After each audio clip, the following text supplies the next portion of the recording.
Okay, fantastic. Good morning and good afternoon.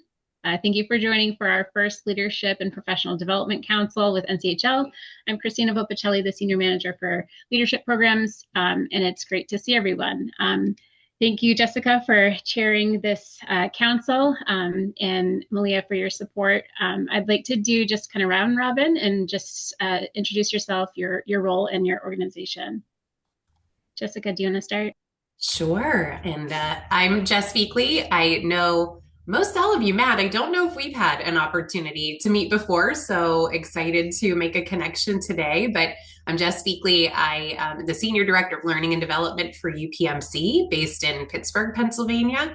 And I've been with UPMC for about 14 years, 14 some years, and always in kind of a learning and development capacity in my career. But nice to be with all of you. And I have the opportunity to, as Christina shared, chair this council. So maybe I'll pass it to Christine, who's also coming from UPMC, representing our UPMC team.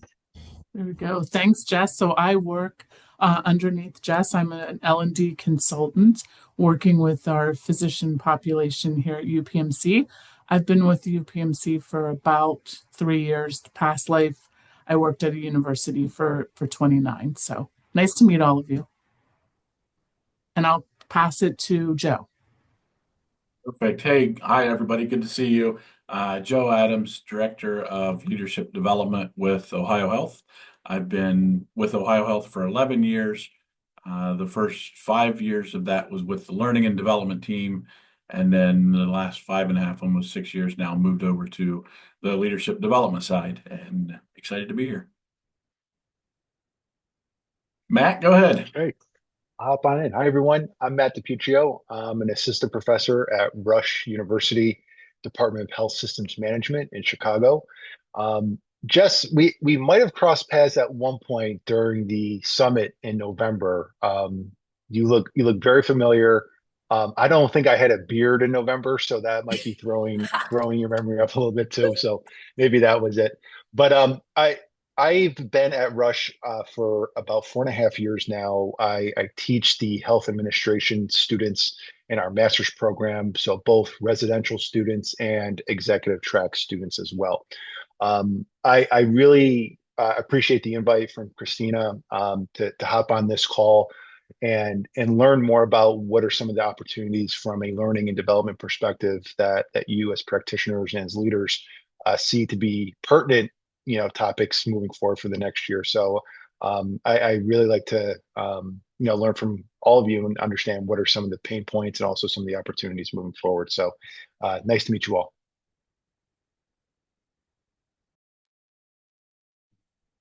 Go ahead, Malia. Sure. Hi, y'all. Malia Nellums. We've all met, I'm pretty sure. Malia Nellums, program coordinator, steering the NCAP program. Great to be here. So I'm going to share the screen here, and I do want to acknowledge that actually most everybody here was a speaker at our summit in Chicago. Jess, Joe, and Matt were all speakers. Christine, this is your year. We're going to be opening up a call for abstracts here soon, and so we're kind of in the throes of planning, believe it or not, for our conference, which will be, I believe it's November 16th, 17th, 18th. Don't hold me to that, but it's around that time frame, the week before Thanksgiving. We'll be at the Pendry. So more to come on that. I would love to see everyone there. For today, we'll do just a quick update on NCHL business. I'll hand it over to Jess for some opening remarks. We'll look at the priorities. I'll give kind of like a background on some big changes that I think you will all really enjoy for Lens and what it looks like ahead. And then we'll go over the survey, and then we'll talk about the survey and see what we can do about it, what kind of outputs, and how can we amplify what we believe is most important. And then we'll close. An hour will fly by, I promise. This is a fun council. I'll just share with an update on our end. There is currently an active executive search firm that we've contracted with that is going to help us and support us in searching for a new CEO. the timing is right, and we are looking forward to selecting someone who's going to help bring us to the next level, and help us continue to advance healthcare leadership. So we'll certainly keep you open and be transparent about that process, and really appreciate everyone's support in the meantime while we continue to move right along. I shared briefly the summit dates.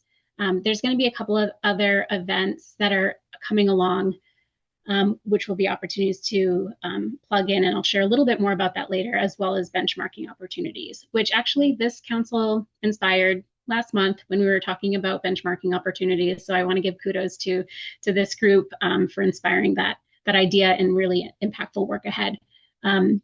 There are going to be quarterly webinars that we're going to start new for this year.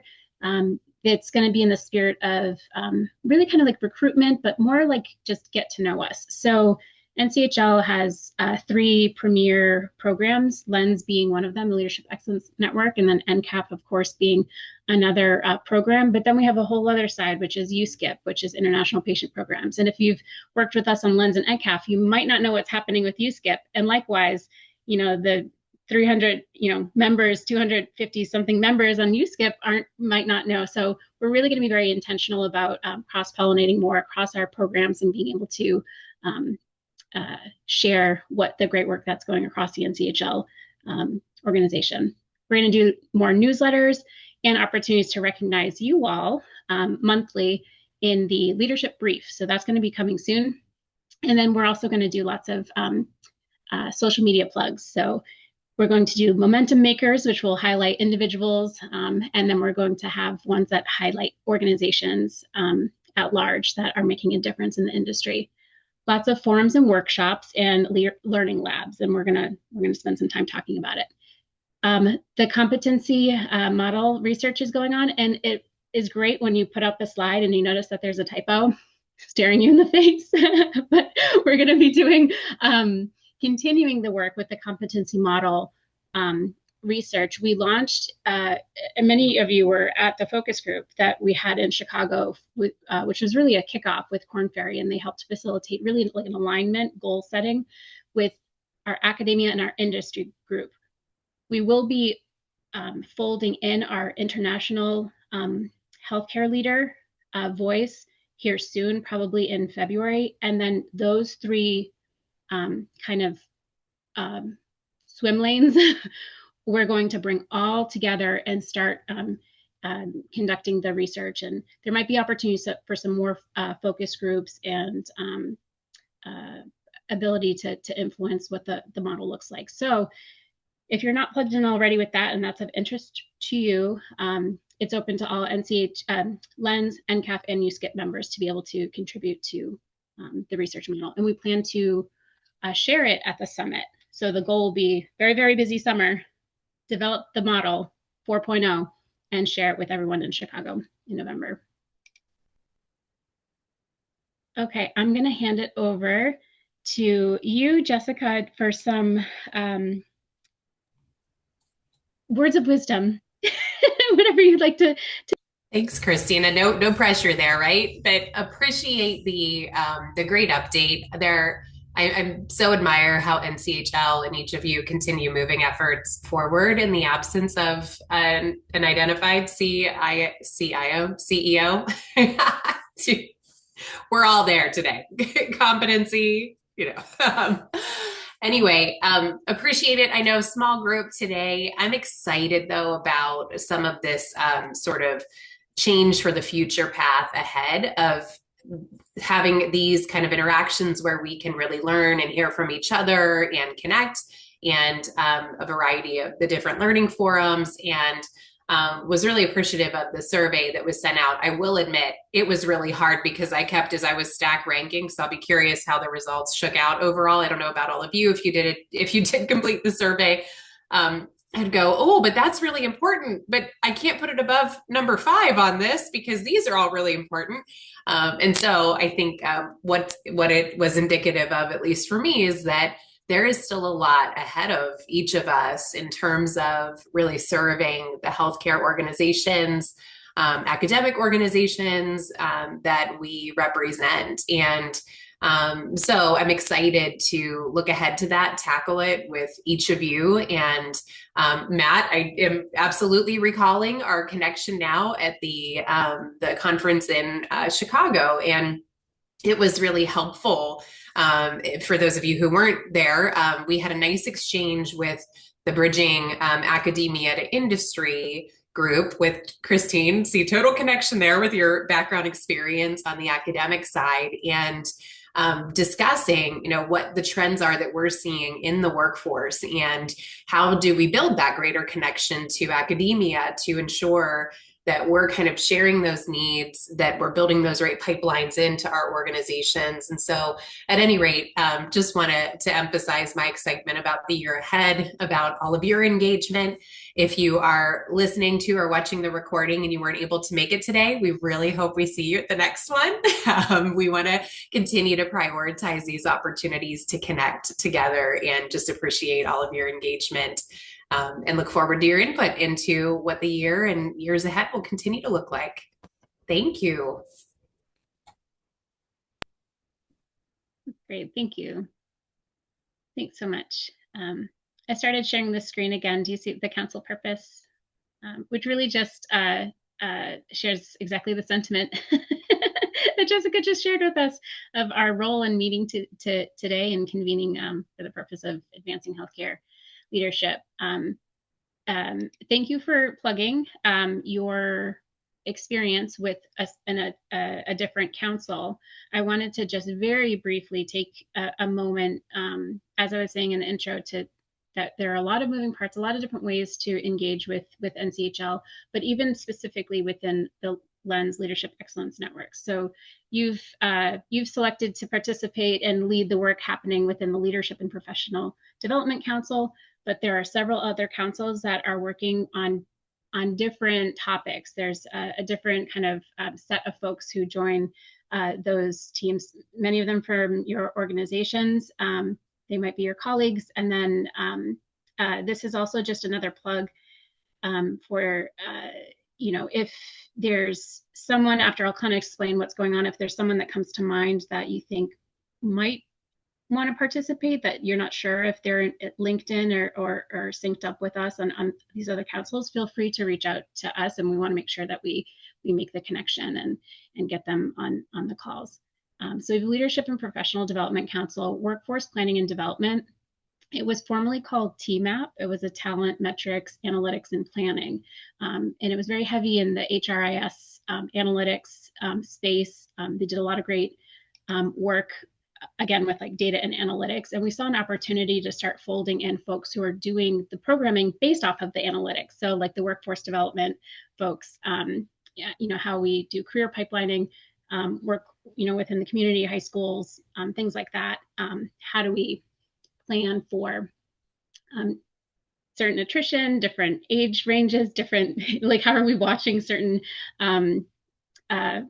work groups and departments. We know sometimes there's certain departments that have a lot of seniority and retention, and then all of them retire, and then we have a situation. So workforce planning and development is another opportunity. It's a great council. We'll be meeting in February. Culture, Community, and Access Leadership is our formerly DEI council. We do a lot of great work on creating spaces to talk about equity and delivering culturally competent care, equitable hiring practices, and building a safe spaces to do the work that healthcare team members provide. The Wellbeing Council does a lot of work with resilience and burnout, and really a great team. A lot of folks either from like quality or in the HR space like EAP, or really just have the title Chief Wellbeing Officer. I mean, it depends on what the structure is that it looks like within your organization, but they focus on well-being. And then our academia and industry kind of collaborative is looking for opportunities to advance how do we connect and work together. So that's an overview of our Lens councils. Did anybody learn anything new with what I just shared? Or did everybody know that these councils are are cooking.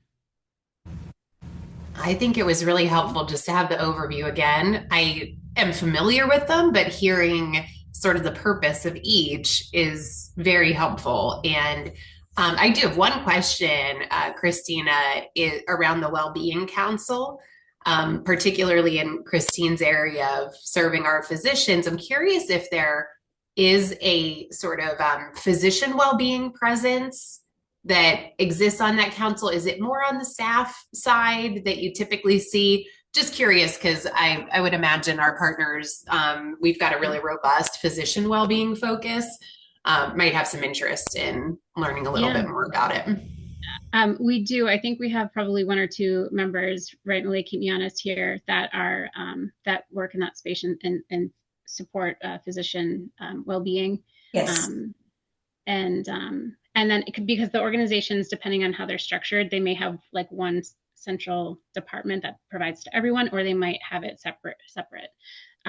But it's like, as an example, a topic that we talked about in December was workplace violence after the event. It was a very specific talk. We had a panel that talked about how they handle after an event occurs.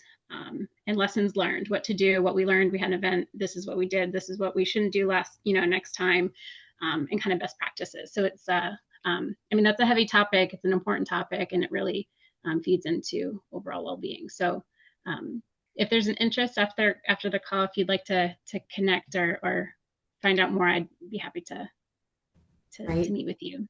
Thank you so much. I appreciate it. Yeah. Okay, so ways to engage in 2026. So the council meetings that you're in right now, we restructured the calendar for 2026. So instead of having the 5 councils that you just saw on the previous page met at different intervals. Some met every month, some met every other month, and there was a different kind of cadence for how they met. Based off of the feedback that we've gotten from everybody, and then just seeing how the time was spent in the councils, we decided to restructure how we convene. And so what it looks like for this year is we'll have 4 councils. So we're in one of the councils now, obviously. We'll have another one this spring, I believe in March or April. And then in the summer, we're going to not convene, but we'll have an opportunity to participate in all council calls, which will have all of those councils we just listed have an opportunity to convene on a cross-cutting topic that might be of value for everyone.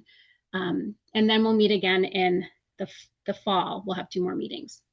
And the reason why is we wanted to, make the most of your time, make the most value, and then be able to determine, so now what? So if there is, and sometimes, Joe and Matt, just to share, you can keep me honest and check the YouTube videos, but sometimes we have 20 plus people on this call. It's a very well-attended, active group. There's lots of folks on the call, which is great for engagement. But to be able to do the thing or do some work, we really would like to have maybe a smaller group of people who have a specific shared interest to work on a project together. So what we would imagine that would look like is we would come up potentially with a topic that would be important, some kind of a priority that's important to everyone. And then let's set up a learning lab. So in February, March, let's set up some dedicated time, an hour or so, to work on that specific topic and go a little bit deeper. Kind of like what we did within the Wellbeing Council, like I shared, we had there was a expressed need to talk about workplace violence after an event, and they wanted to learn from other programs of how they handle it. So that was a great learning lab opportunity where we talked through different processes and things like this. So that's an option. I was explaining, Matt and I actually connected yesterday. And I was explaining kind of a learning lab, roll up your sleeves. This is when we meet, we convene, we talk about a problem. Okay, now what are we going to do about it? let's do something about it. And that could look very different depending on what the priority is. Another opportunity is a discovery forum. And I'll explain a little bit more on a couple slides from now what topics could look like for a discovery forum. Different than a council, different than a learning lab. That's more of a joining a call. There may be an expert, either one or a panel of folks talking about a specific topic, and it's very It could be like workshoppy. It could be you want to learn deeper about a specific kind of like a micro learning, like this very specific topic. We want to go very deep in it. We don't want to go broad on this entire topic. We want to like hone in on a on like deeper, like the depth of the knowledge. A summer workshop, we've got a couple ideas for what we want to do. This would be, there would likely be 2 workshops. So it would be like one topic, as an example, like emotional intelligence and healthcare leadership. That's come up. We could do a workshop where attendees would join both sessions to get the most out of the workshop. We have some ideas for other workshops too, but I don't want to create bias. I want to hear from you as well. And then I mentioned all council calls. We did this last year as well, where we brought all the councils together to on a specific topic, and then benchmarking. So out of all of these options here, the only ones that are the same from last year are the council meetings and the all council calls. Everything else is brand new for this year. Everything else is based off of feedback that we've gotten and ways that we know that we can help, create the most value for your time and energy and commitment with NCHL. Okay. So this explains what I was sharing before about having like a topic that rises to the top. Today, there will be several topics that will rise to the top because we're about to review the survey that we took. So we'll find out what the priority is. And at our next council call, we may or may not have a survey in advance. So it just might be the topic that comes up that month. We want to ask ourselves, like, is this worth sharing? Is this a priority that we should share with others? Does it get shared within the learning and development folks? Does this, connect with our academics? Like, how does this get shared? And then what would it look like? Would we do a learning lab? Should this be like, we do a discovery forum with it where we bring in like an external expert who can come and talk with us about the topic? Is this something that we want to like publish? Do we want to do a webinar? Do we want to do a podcast? Like, how do we want to share this outside of our community if we want to? So I'm going to talk about the Learning Labs and Discovery Forum in a little bit more detail. Whoops. Okay. So an output, these are just some examples, like an output for a Learning Lab. We've got an idea. We want to roll up our sleeves. We want to work on something together. It could look like creating a template for whatever the topic is. It could look like a toolkit. If it's something like a healthcare leader is in a position where they review contracts or something, they're in a position where they're signing contracts, things like that, whatever the toolkit may look like. It could be case studies. It could be practice influence, a podcast, focus group, things like that. So it's like a tangible, kind of like an output. All right, here are the discovery forum topics I want to share with you. These are different than the council calls, and you'll see why as we go around them. I want to just like set the stage that next week I'll be meeting with the steering committee. So of the 5 councils, LENS has a steering committee that helps provide oversight and helps with decision making over all the councils. What I'd like to do with the steering committee next week is I want to share the idea of a programming survey, but you're hearing it first because I haven't met with them yet. But the idea behind the programming survey is we would launch it to all LENS members. And we want to find out like specifically what topics are important. Is it operational efficiency? Is it like business management, like financial acumen, reading, an income statement, doing budget variances? Is that what the thing is? Is it throughput? Is it, a nurse manager on a floor who has to decrease her length of stay by a quarter day? I don't know. Like, what is the problem? So digital health and AI, that's obviously a very popular topic now of trying to figure out how to integrate it into our systems. Experience and engagement, and this is both for patient and employees. So we could do a discovery forum on the patient experience or on, employee experience and engagement. And then this sustainability and stewardship has to do with like resources.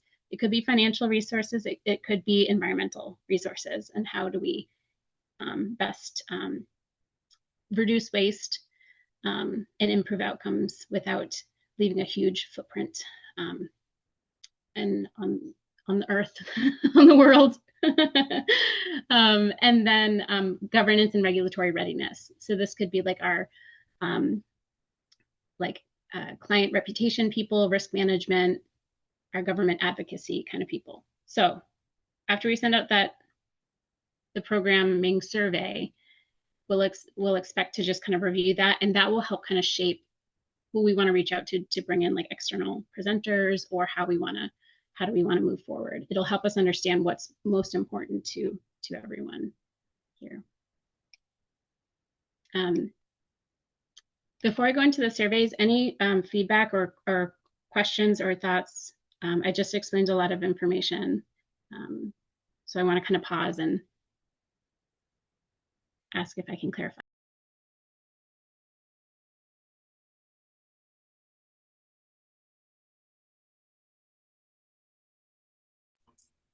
Christina, I just love the, I think you pointing out what's remaining consistent with opportunities and then these new opportunities throughout the year. I'm just very excited about, there's been a lot of thought put to this and clearly listening to feedback. And so I don't have any questions, just the observation of we've got a variety of things ahead for this year that are exciting and new. So thank you. Yeah, Jess, I agree with that. I'm looking forward to the new things, and I think it's pointing us in a great direction. So great job with it, Christina and Malia. Thank you.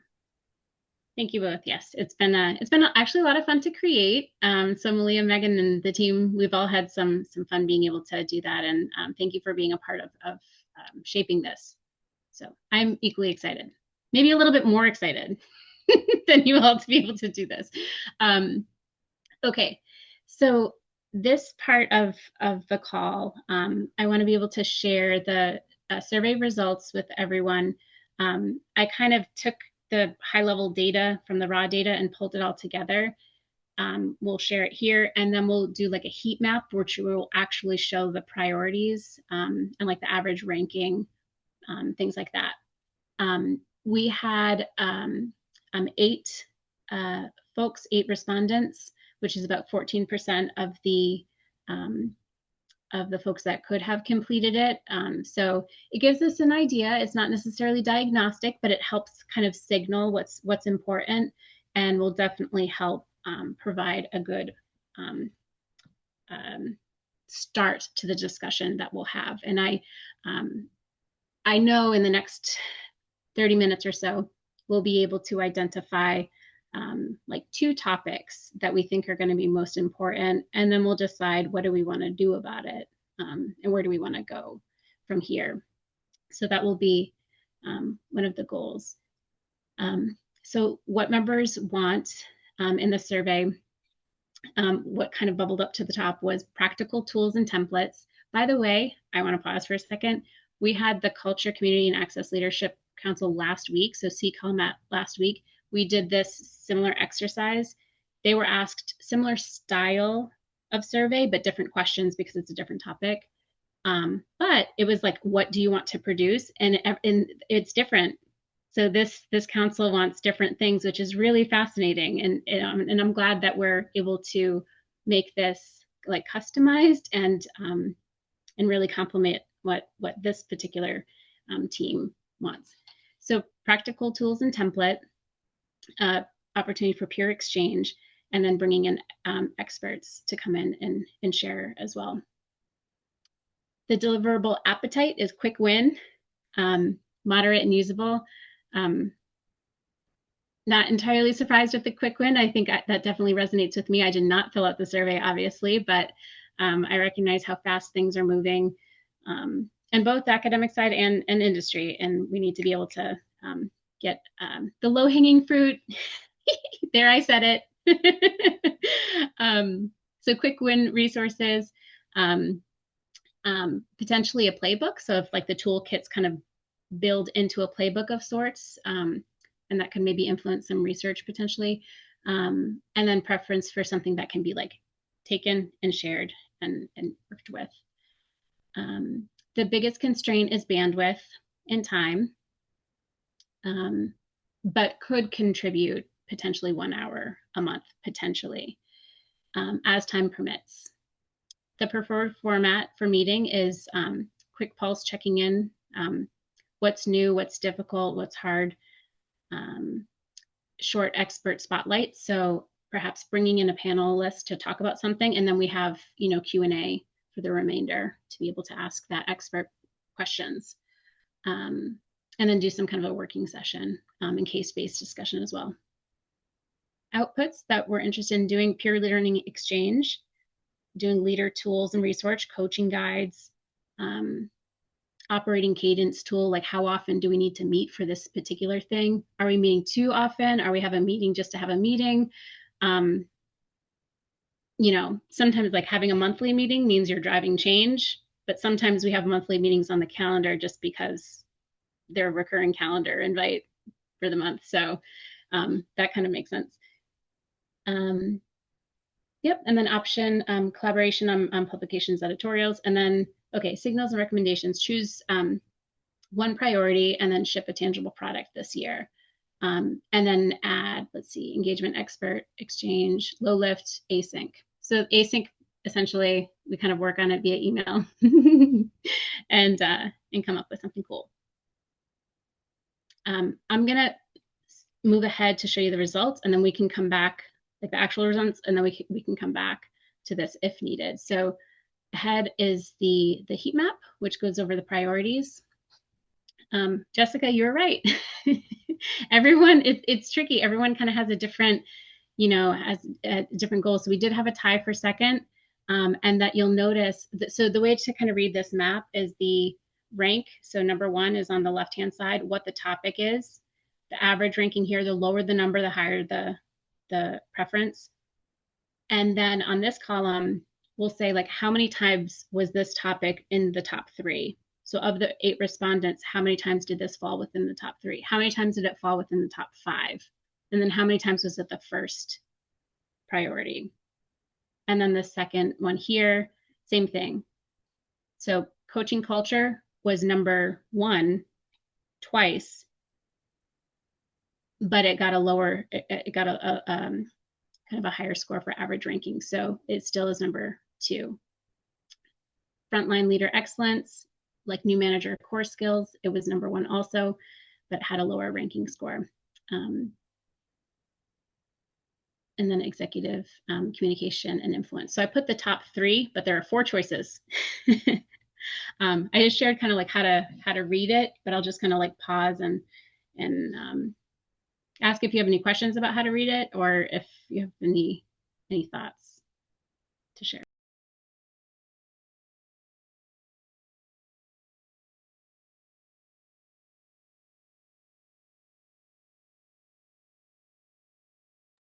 Hi, Christina, I just have a question. I can't remember based on the survey if you know what the roles of the individuals were who answered this, or what the distribution looked like. We did ask. Yep. Okay. I can pull that up right now.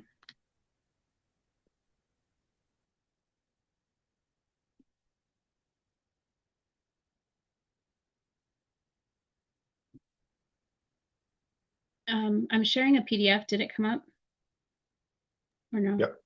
It did. Okay. I didn't know if I shared the screen or the window or the whatever. I don't know. I always do it wrong. So the role here, I think, let's see, the healthcare leader, HR quality. So these are really like no one chose here. Got it. Thank you. Mm-hmm.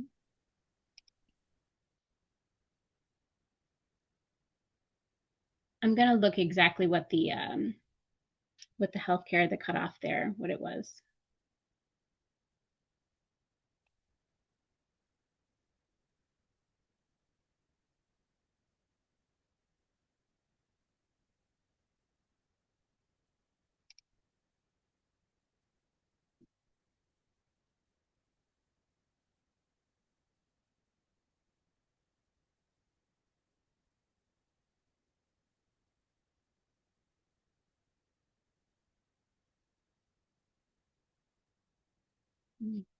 While I'm looking for it, I'll put that back up for discussion.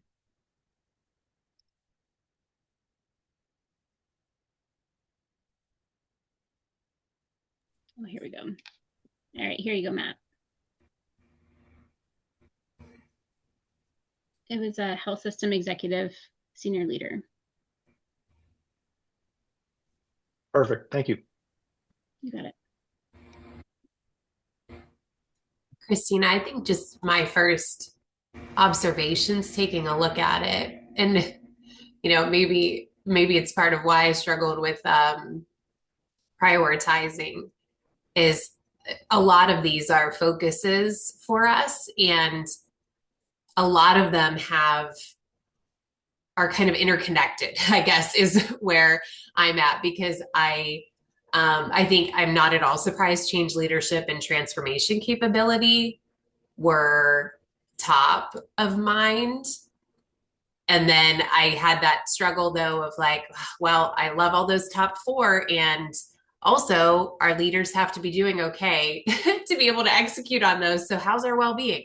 And also, strategy is incredibly important. So, I think just some of my challenges, like the interconnectedness of a lot of these. And so, I'm not surprised by what came out, I think, as top.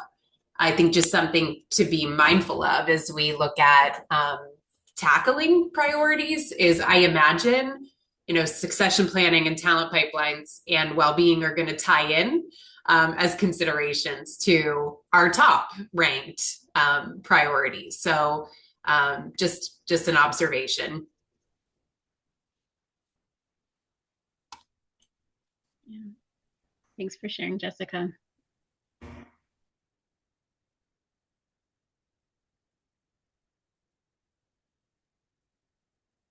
Any thoughts, Joe or Christine? I agree with Jess. When I look at this list, I'm like, oh my goodness, so many of those are actually on my priority list for this year. And mine's probably like the top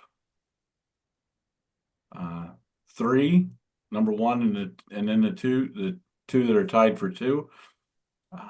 And then drop down to leader well-being, psychological safety, metrics, and proof of impact would probably be my top four here at Ohio Health. But every one of them resonate. Like, yep, this is a priority, and how do we figure this out?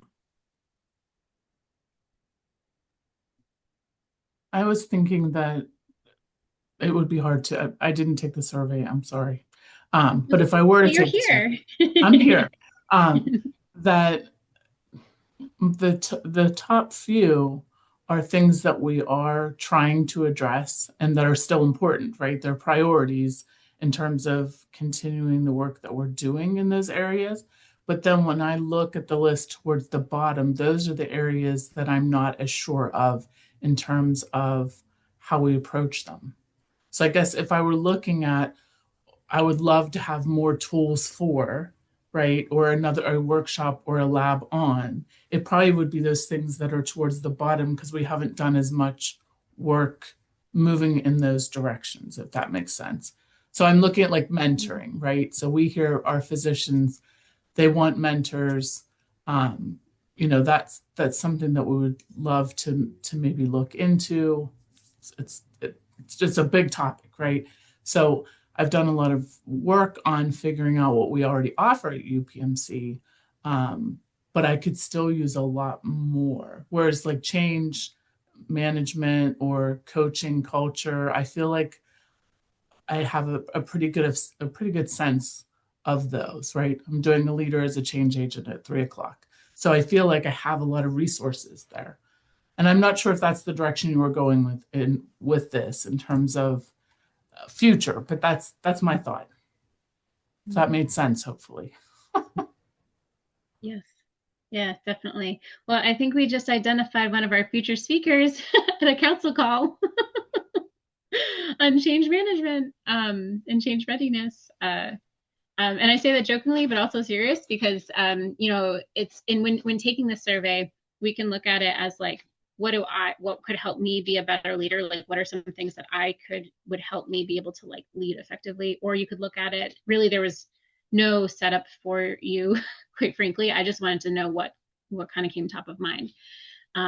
But like these kinds of like a change agility kind of like toolkit, change readiness guide, that could look like a little field kit. It could look like attending a seminar with Christine. It could look like if you wanted to deepen your knowledge of how to handle change, that could be like a potential output. But I do agree, and I think you mentioned this, Joe, like, and Christine too, like the proof of impact. That's one of those things that's maybe a little bit lower here. And I want to like flag that one because I think that there's something, although it ranked lower here, that if we like tease it out, it may be one of those topics that helps us build a business case for learning and development and be able to communicate it effectively to decision makers and make decisions as we're building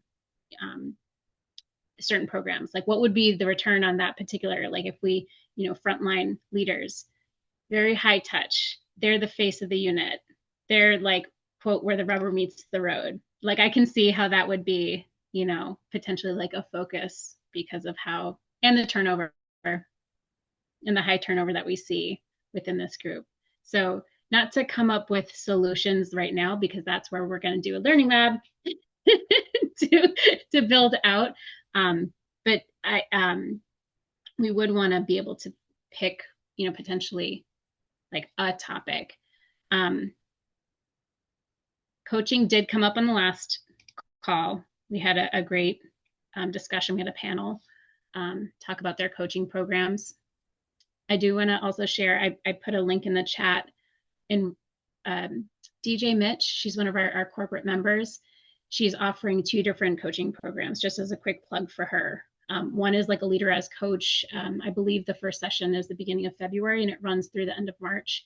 That's a like a non-certified kind of a coach. She's certified, but you would leave it not certified, but it's like it would help kind of deepen your skills. And then she does offer a coach certification course as well. And that starts in the summertime. So just a plug for that, either for you or for anyone in your team. There's a NCHL discount for you all.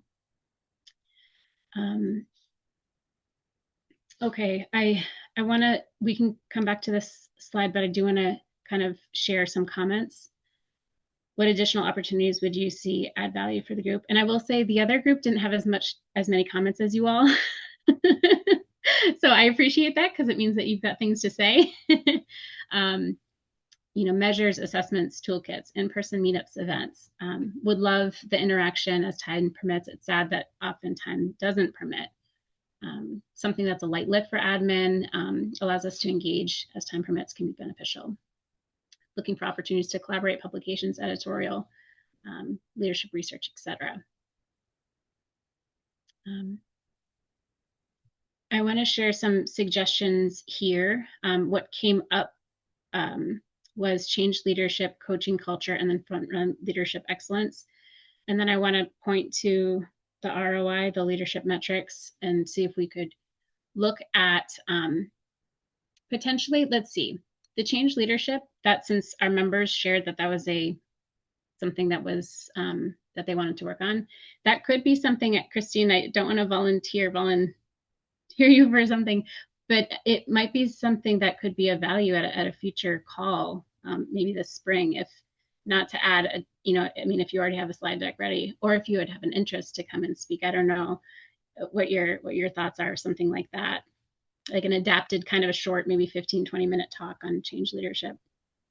Yeah, no, I would be happy to talk about that, and we could talk about which piece makes the most sense. Is it a lot of what we talk about is the resistance? So yeah, I'm happy to help with that. Spring might be too soon, but maybe another time would be great. Okay. Oh, that's great. Thank you. And then something to think about is when we do have that call, there could be an opportunity for us to come together and create some kind of a field guide. So if there's a change matrix, a change management matrix that we can adapt from someone else, or that we can be able to share, or if the resources already exist that are free that we could share, and just kind of pull these items together as sort of a resource guide for our members, I think would be awesome. It sounds like that's what our members were asking for. I want to ask about the frontline leadership excellence, the new manager core skills. I'm not sure if that was something that was in any of your top 5, but I'm curious if you have programming in place, or you have it in place and it needs more nurturing, or what we could do for that particular topic. Christina, I think there's always interest in what folks are doing for new manager. It's something that I think we're constantly looking at and adjusting. It seems like these days we get less and less onboarding time to develop our leaders. And so trying to be creative with how do we serve up the right opportunities to develop them as they are launched full on into the role. And so I'm just always curious, how are folks adapting? Are they getting support for more of a time investment and coverage standpoint to really have great focus development for new leaders, new managers? Or are they trying to put it into the flow of work almost? And so I think it always remains one of our top considerations, just shifting and changing. So if that helps. Yes, I couldn't agree more. We developed a really good program here at Ohio Health. It's 3 sessions, each a week apart. And we said it was for the first time people leader, and got great reviews. And now we were just told to take it to every leader at Ohio Health, that it's not just for first time leaders, it's all leaders need to go through it. So I'm like, but there's still this need for the first time leader. I want to open it just for them. And they're like, no, that's too exclusionary of everybody else.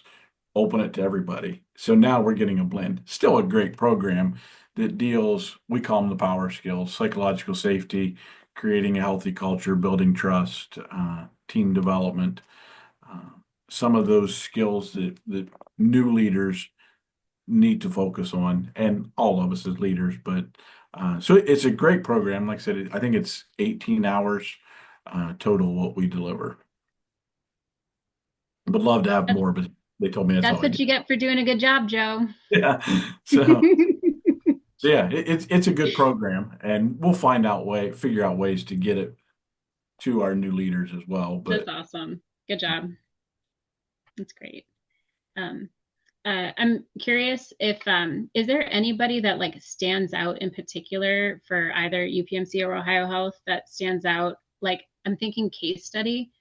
There was an employee that started in this particular position. They received this kind of training. They got this kind of support, coaching, mentoring, what have you. In this many years, they got a promotion, or whatever kind of a case study where we got a person or a real life example that we could follow.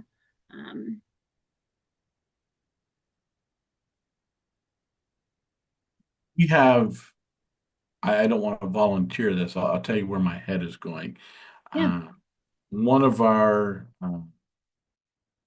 CNOs, chief nursing officers at one of our hospitals, started as a patient support assistant, and so was a PSA, got her nursing, and built all the way up from staff nurse, and now she's a chief nursing officer.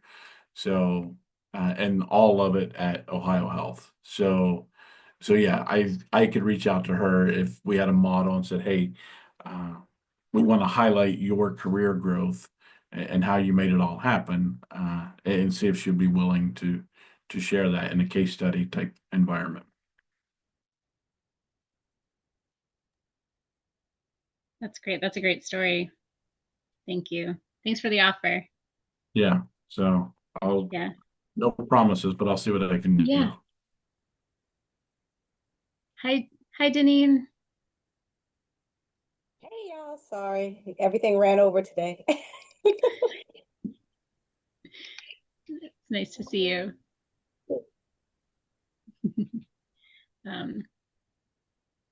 That would be great. And no, I recognize it may be difficult to grab a CNO for an hour for a talk with us. We could get creative if we were to do, maybe like a 15-minute interview that we like record or something, like a facilitated or a moderated kind of, me and you could kind of work out the questions and kind of moderate that, just as a way to still be able to share her story, and then pre-recorded, something like that, just as an idea. But I do think too, maybe, what do you guys think about, I'm going to share my screen again. Deneen, I think we talked about this before the break, some of these ideas, but we were just talking about the Learning Lab.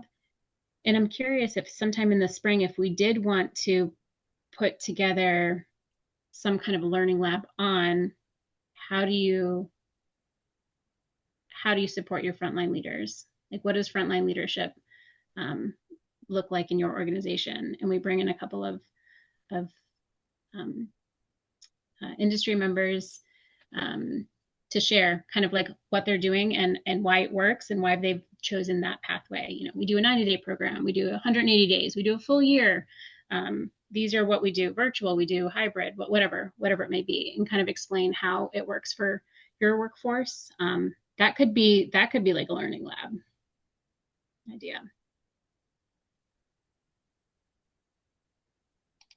And I'd be happy to, if that's something that we would want to do, after the call, we could, Jessica, we could probably connect and either like identify the organizations. Joe, I'm looking at you, and be able to pull together, 2 or 3 folks to be able to support a Learning Lab, or, sometime in the spring or something, if that's one topic. Another topic I do want to share is the benchmarking. So that came up in December for those of you who are on the call, where there were questions that were coming up on organizational structure. Does your department have a director? Who do they report up to? The chief learning or chief HR or chief people? Like chief who? Like, how does it look like in your organization? And then how many team members do you have? And how many folks within learning development space support? So there's a lot of questions about organizational structure, which got us thinking about benchmarking. So I want to ask if this team would be interested in creating a smaller group, and again, I can put this out to the broader council as well, to review a survey. I've kind of taken a pass at a survey that I think would be of value for LENS members in service of leadership development. If we were to do like a LENS benchmarking survey years ago, before, like, predating myself, I believe in 2022 and prior to that, there was something called the BOLS survey. It was for like, Malia, acronyms, something organizational leadership development. It was something. Yes. This also predates my time too, so I'm like, okay. Yes. It was a survey that also, that survey that had like the greatest outcomes would be eligible for like the BOLD award. And so there was something that kind of tied into outcomes. That's like not what I'm suggesting right now for this, but it could build into that at some point, where we do have a benchmarking survey that helps identify, top performing organizations. But the reality is it's a need, it's expressed need that's come up. And so I do want to move forward with it. Again, I do have to bring it to the steering committee next week to get their eyes. And but I was hoping to go with them and say, hey, I talked to the Leadership and Professional Development Council, and we're going to create a work group to review the questions and make sure that we're surveying appropriately. So I'll put that out there. If you're interested, you can speak now or follow up with a message to me, so we can develop a very short work group that looks at the survey. And I'd like to do it in the summer. I'd like to push it out in the summer and then have the results be QA'd and prepared to be delivered in December, just to give you like time frame. Sweet. Great. Thank you guys. You guys are awesome. I'll help you talk about it next week too. Yeah. Well, thank you. Thank you. Thank you. That's right. That's right. I'll see you at the steering committee, Joe. Oh my goodness. Okay. Well, we are at time. Are there any final thoughts? I've got some follow-ups on my end with getting some minutes back to you and sharing information back to the team. But Learning Lab potentially on frontline leadership support and a focus group on benchmarking before our next council. Anything else? Jessica, do you want to take this thing home? Sounds great. Thank you, Christina. I feel really good at more of a kind of solidified plan and where we're headed this year. I hope you all do too, and appreciate all of the input to help shape it. Thank you, Christina. Great efforts here and excited for what's next. So let's see what the steering committee says back, and we'll be hitting the ground running, right? Thank you all. I hope you have a good rest of your month and look forward to connecting again soon. Thank Take you. care, everybody. Bye, everybody. Bye bye.